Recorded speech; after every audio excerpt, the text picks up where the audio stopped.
Hey everyone, welcome back to the Dad Quest. Today I'm going to go over a few things about breeding, as well as shiny hunting in general.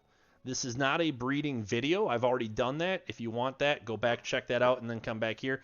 This is going to be a comparison on breeding versus catching in the wild. And why do I want to do that though? Well, you guys asked for it. You guys, a few of you in the community, were asking what are the best ways to catch the shiny, or should I breed? And you're going to see me standing around my base a lot, and that's because I'm playing AFK Simulator for a few people, which is the breeding method.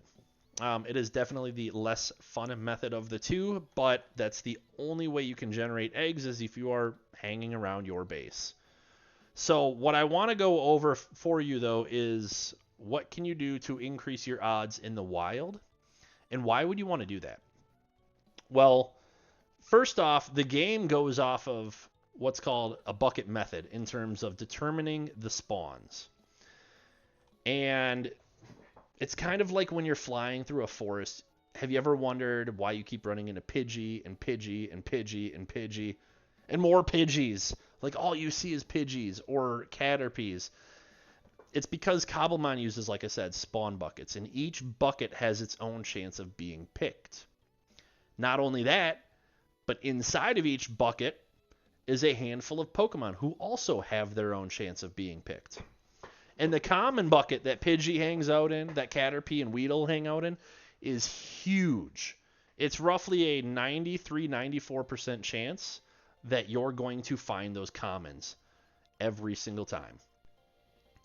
I think the uncommon bucket is about 5%, rare is 1, and the ultra rare I believe is 0.2%, which roughly equates to 1 in 500 of finding your ultra rare.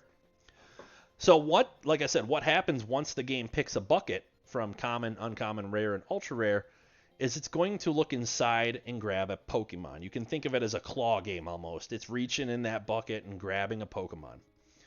Each Pokemon has its own weight, which decides how likely it is compared to the other Pokemon that it will be picked. So if we land on the rare bucket, maybe inside there's an Eevee and a Ralts, or let's see what else we even have in the rare bucket next to my base. A Hawlucha, right? It's going to weigh those odds, and you can see that the Hawlucha is only a 3%, Eevee's 26% chance.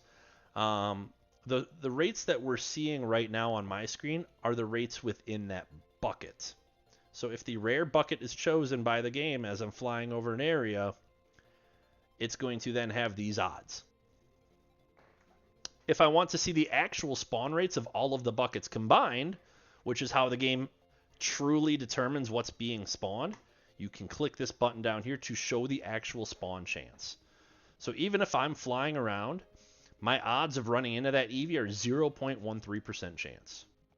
And that's simply a rare spawn. If we check the ultra rare bucket, we have abysmal chances of finding these Pokemon. So what can we do to increase those odds?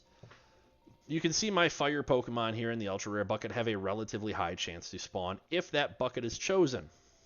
That's because I have fire curry buff going on right now. Drought, Katsu, curry. Curry and then bananas. The bananas will help you find shiny Pokemon. They increase your shiny odds for 5 minutes.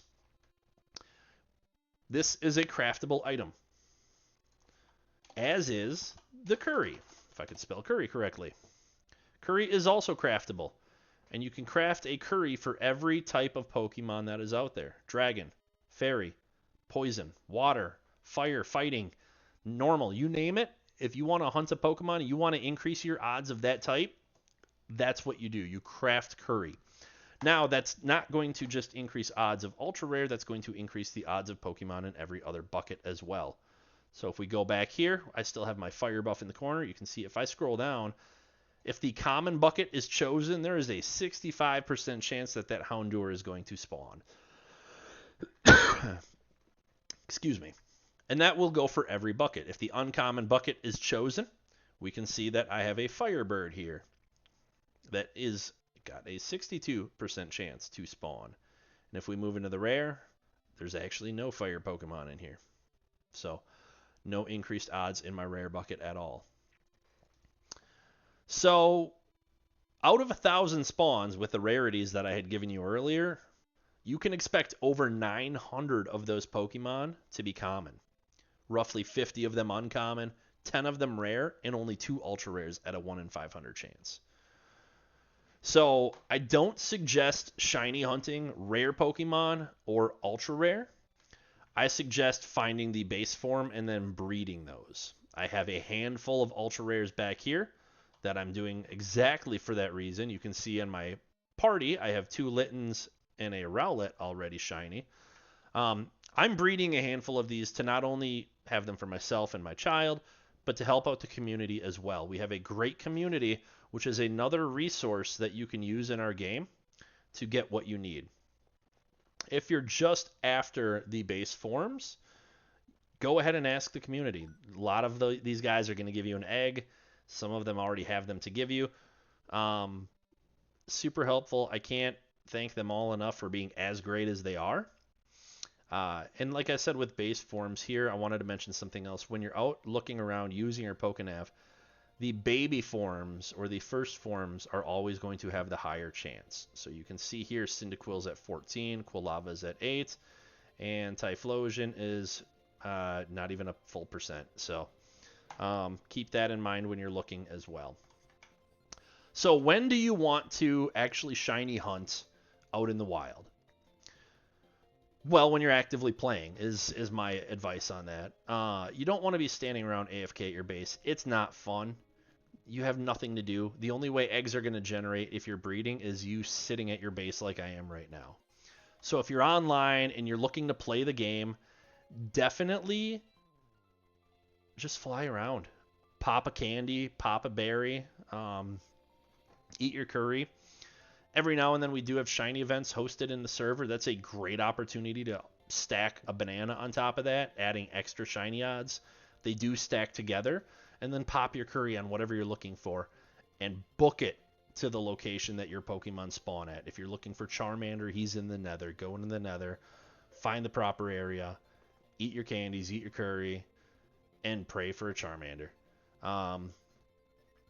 I do also suggest flybys, is what I call them, where if you're looking for a specific Pokemon in a specific zone, fly over the area. The Pokemon, once out of range, have a relatively short despawn timer. So if you find a large biome, you can, for the most part, just circle that biome, and you're going to get new spawns every time. If you're stepping away from your computer, or you're watching Netflix on another screen, or you're getting lectured by your wife, wonder when that ever happens. That's a great time to go AFK and let your eggs just gather in your pasture blocks. So that's kind of my take on what I would do when I'm going to shiny hunt in the wild versus when I'm going to shiny hunt through a breeding method. Anytime I want to actively play, I'm definitely going out in the wild. I'd rather fly around and enjoy the game and have the lower odds than sitting here staring at my base the entire time, just chatting with people. Keep in mind, you're going to run into a lot more obviously common Pokemon. You're going to run into a ton of shiny Pidgeys, shiny Weedles, shiny Caterpies, more so than the other Pokemon. And that's all going to be affected by the foods that you choose as well. So that's all I have for a quest for you guys today. I'm not going to call it complete because it's not going to be complete until you catch the shiny you're after in the method that you choose and have the most fun playing. Remember, it is a game. You want to have fun. You don't want to be bored out of your mind. If breeding's not for you, I do offer a breeding service. Go out there, make some Pokédollars. I sell shiny Pokemon of your choice for 300,000 gold currently. Prices will change over time depending on the game's economy. So keep that in mind as well. You guys take care, and until the next quest, that's all I have for you.